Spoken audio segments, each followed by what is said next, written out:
Over the past few months I've seen so many of your comments asking for advice on getting into card collecting, whether you're brand new or jumping back in after 10 or even 20 years away.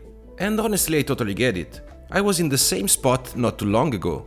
When I returned to the hobby after nearly 2 decades, I made a lot of mistakes, some small and some that cost me time, money and a lot of frustration.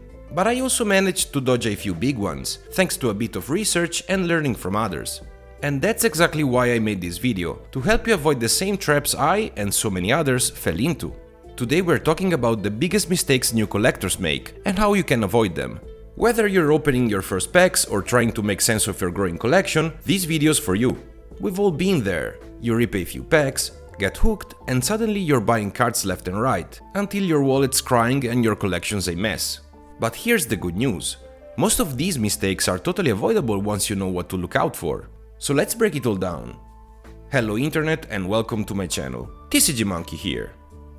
Let's walk through 10 mistakes that can turn this awesome hobby into a frustrating money pit, and how to keep it fun, smart and totally stress-free. One of the biggest mistakes new collectors make is grabbing whatever looks shiny or rare without any real direction. I get it. It's easy to get hyped, chase cool pulls and end up deep into a set you barely know, with cards that don't mean much to you. But here's the truth, collecting with intention is way more satisfying. When you have clear goals, like finishing a set, collecting your favorite character, or sticking to a certain era, you actually feel progress. And checking off a goal is way better than having a pile of random cards you'll forget in a few weeks. So before you spend on packs or singles, ask yourself, why am I buying this? Does it fit my collection or am I just chasing hype? A goal keeps the hobby fun, meaningful and a lot cheaper. Alright. Let's talk money. A huge mistake new collectors make is jumping into the hobby without tracking what they're spending. No budget, no plan, just vibes.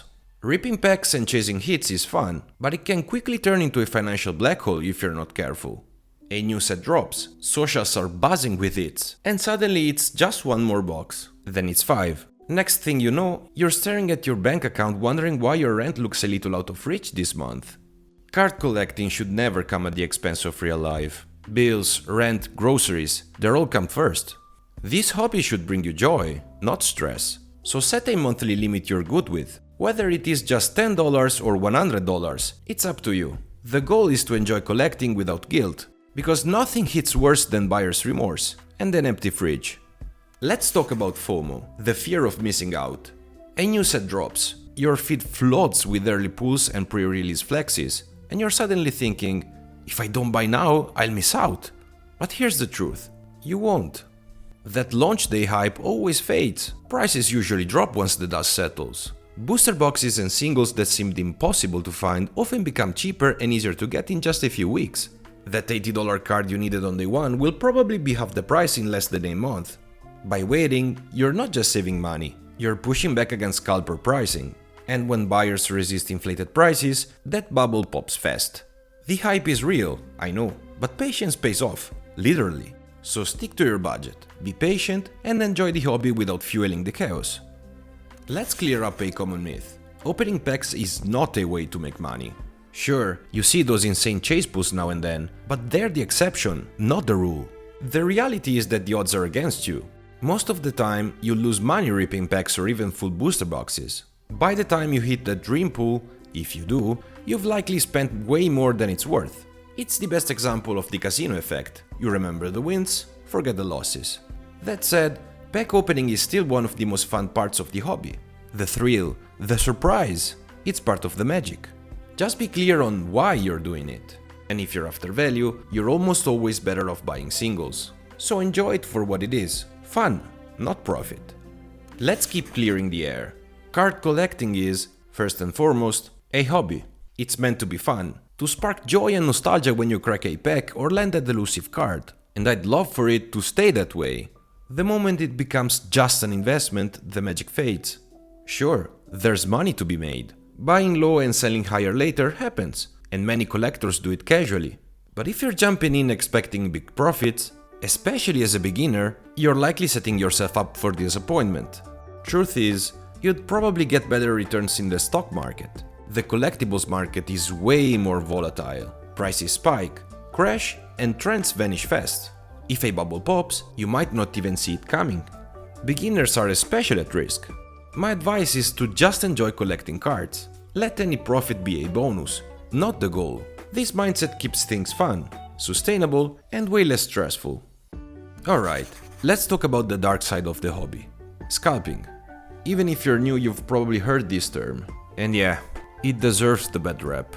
Scalping is when people buy up loads of product before or at release, just to flip it at a big markup, banking on hype and desperation. It takes out the fun, drives up prices, and creates fake scarcity that stresses out real collectors and players. But here's the thing, scalping often backfires. Plenty of people have bought huge amounts of sealed products believing they'd cash in, only to end up stuck with overpriced boxes they can't sell, and sometimes serious debt. And honestly, if you treat the hobby like that, a crash and burn feels earned. Even if you're not scalping, but just planning to hold sealed products long term for profit, yeah, that usually doesn't work out either. A few items spike in value, but most don't. Keep this hobby fun, don't turn it into a hustle that ruins it for everyone else. One of the biggest traps new collectors fall into is thinking they need everything. Every set, promo, alt art, and so on. But seriously, have you seen how many releases drop each year? We are talking sets, decks, promos, tournament exclusive, alternate versions, anniversary editions. It never stops. Trying to keep up isn't just exhausting, it's financially brutal. Chasing 100% completion turns a fun hobby into a full-time stress machine. And for what? That complete feeling resets with the next release. It's burned out more collectors than I can count, which is a shame. This is supposed to bring you joy. You don't need to master set everything. Let go of that pressure. Focus on what you love, your favorite characters, themes, or just artworks that make you happy. Another big mistake new collectors make is diving in without doing any research. I get it. You see a cool card or set and want to grab it instantly. But taking just a little time to learn before you buy can make a huge difference. Before hitting that buy now button, check the card's price across platforms. Look at its price history. Is it stable, rising, or just hyped up? Make sure the listing's legit, and see if better deals are out there. Being informed helps you avoid overpaying or falling for shady sellers. But it's not just about saving money. The more you learn about the cards, sets, rarities, and history, the deeper your appreciation grows. You feel more confident, make smarter choices, and enjoy the hobby way more. That little bit of homework goes a long way toward a safer, more rewarding collecting experience. Look, I get it. You open some packs, pull a few cool cards, and suddenly there's a little pile growing on your desk. But if you're tossing them in a drawer or a shoebox, we need to talk. This isn't the 90s anymore. Back then, sure, cards were rubber banded and bent without a second thought. But now we're supposed to know better. Some of these are actually valuable. So do a favor to yourself. Protect your cards. Penny sleeves are cheap. Deck sleeves, top loaders, binders, or just a decent storage box can save you a lot of regret. It's not just about scratches. You're guarding against UV light, moisture, pets, and whatever else might ruin your collection. Don't wait until it's too late. Treat your cards well. And please, do not use rubber bands. One thing newer collectors often underestimate is how important card condition really is. Sure, we all know pristine cards look nicer, but some shrug off small dinks or whitening as no big deal. And hey, if you're collecting just for fun and you're happy with how your cards look, even if worn, that's totally valid. That's collecting for love, not value. But if you want to purchase at the right price, condition is key. The value difference between mint and lightly played can be huge. You can have over 50% of the card's value lost over a small scratch or edge wear. So when buying, always check the card's condition. Read listings carefully, study photos, and ask for close-ups when you can.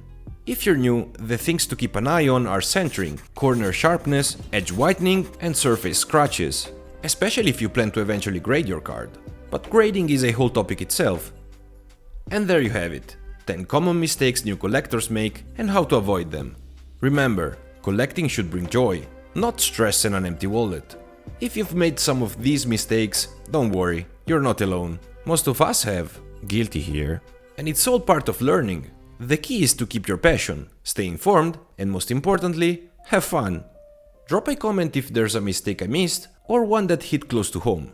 And if you want deeper dives on card grading or storage tips, let me know. I love making content you find useful. Thanks for watching. Don't forget to like the video if you found it helpful, And consider subscribing if you haven't already. I'll catch you in the next one. TCG Monkey out.